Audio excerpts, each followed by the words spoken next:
大家好，我係阿 D 啊。咁啊，話說嚟到廣州咧，本來想同大家分享一下咧喺呢度最出名嗰幾間嘅酒樓啦，介紹下啲點心。咁但係朋友話咧，其實最出名嗰幾間咧好多都係預製菜嚟嘅。如果要介紹咧，最好就係介紹咧一啲係手工製嘅。咁所以咧，今日同大家嚟到三元里站啦。呢度咧距離係廣州火車站咧只係一站之遙嘅啫。咁嚟到呢一度咧，有一個叫做會德廣場，樓上咧就3樓有一個嘅陸運茶居，咁我哋咧去睇睇佢裏邊嗰個手工咧做得有幾好啦。終於嚟到網上所講咧全手工嘅粵菜點心茶樓陸運茶居。見到咧好經典嘅粵菜酒樓嘅配套，咁啊旁邊咧仲有一個熱水壺，咁啊可以自己處理一下啦。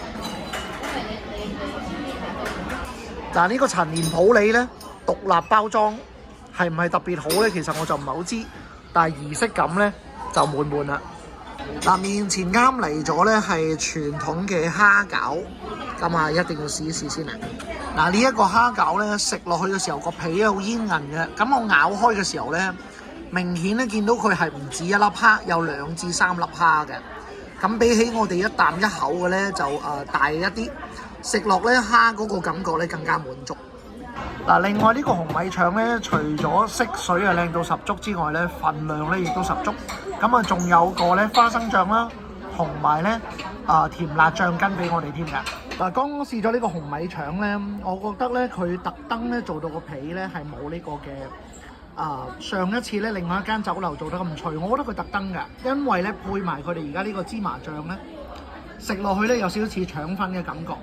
但係我個人咧會更加中意咧配呢個甜辣醬，食落去嘅時候咧，呢個嘅甜辣醬咧嘅辣度咧啱啱好，就可以令我哋食落去咧冇咁膩嘅，係啦。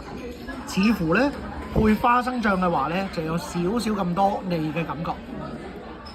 另外咧點咗佢哋呢個新嘅點心叫做藤椒蝦餃，佢哋話咧有少少辣，反正咧食落就係有。呢個同傳統嘅蝦餃有啲唔一樣嘅。呢個藤椒味嘅蝦餃咧，我個人係真係好中意嘅。佢食落嘅時候咧，個皮咧有好濃烈嘅青椒嘅味道，同埋胡椒嘅口感咧都完全喺晒個皮嗰度。但係內裏嗰個嘅蝦咧，同我哋傳統嘅蝦餃內裏邊嗰個餡咧，其實都係差唔多。咁我覺得食落去咧，哇，嗰個口感好刺激，相當之滿足。同時咧叫咗個黃金烤薄餅，咁試下咧同平時嘅薄脆餸粥有啲咩唔一樣啊？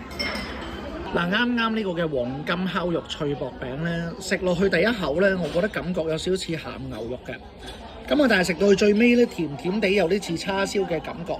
我覺得咧，如果餸粥咧，似乎就浪費咗啊！單食咧就已經係好酥脆啦，裡面嗰啲肉咧亦都係好好味嘅。啱啱上咗呢個魚黃粥咧，望落去咧，淨係配料就已經好靚仔啦。咁但係內裏咧就未知道有啲咩咁特別。啱啱呢個魚黃粥咧，一食落去嘅時候咧，食到好厚身嘅魚肉啦。魚嘅味道咧，明顯比我哋香港食嘅更加濃郁一啲。咁個粥底咧，都做得好綿滑嘅。原來去到個底咧，仲有2粒蜆嘅添喎。啱啱打開個手機數一數咧，台面呢度嘅5個菜咧，約莫就130幾蚊人民幣。咁未知佢哋有冇加一，應該係冇嘅。咁喺廣州嚟講咧，其實就唔算特別平啦。咁但係咧，水準真係相當之滿意嘅，我覺得係期望以上嘅添。咁所以咧，佢所謂聲稱嘅手工點心咧，睇嚟咧2個人嚟食嘅話咧，其實100零蚊都好抵嘅。呢度咧可以見到師傅咧喺我哋面前就做緊呢一啲嘅點心啦，全部咧都係明檔咧，我哋可以睇得到嘅。裏面咧蒸氣騰騰嘅，全部師傅咧就喺度做緊呢一啲點心。咁啱啱一食咧就真係零舍唔同啦。飲飽食醉之後咧，就慢慢坐喺度嘆翻杯靚茶，望一望咧周圍嘅風景啦。成個格局咧都真係好懷舊，好中意啊！唯獨是咧玻璃就爭少少，想望下咧樓下嘅景物咧，就望到個玻璃爭少少。咁但係其實嘅咧風景都幾靚喺呢度附近，可以俾大家睇下。啱啱嘆完點心，坐下先有啲開心大發現嘅。原來牆上面咧有好多我哋粵語嘅字啦，睇嚟有好多咧，其實我哋已經唔記得咗點讀啦。咁啊，觀眾們咧都可以考考你哋眼光，睇下呢一啲字咧有幾多隻，其實咧你哋仲係識讀嘅。我真係有好多已經唔識啦。嗱，臨尾咧慢慢嘆茶先留意到咧，呢度有兩套茶具，咁啊應該咧呢一個咧係俾啲茶客自己如果有帶茶咧就可以去用呢一個嘅茶壺。另外呢一個嘅就係啱啱放茶包嘅嗰個茶壺啦。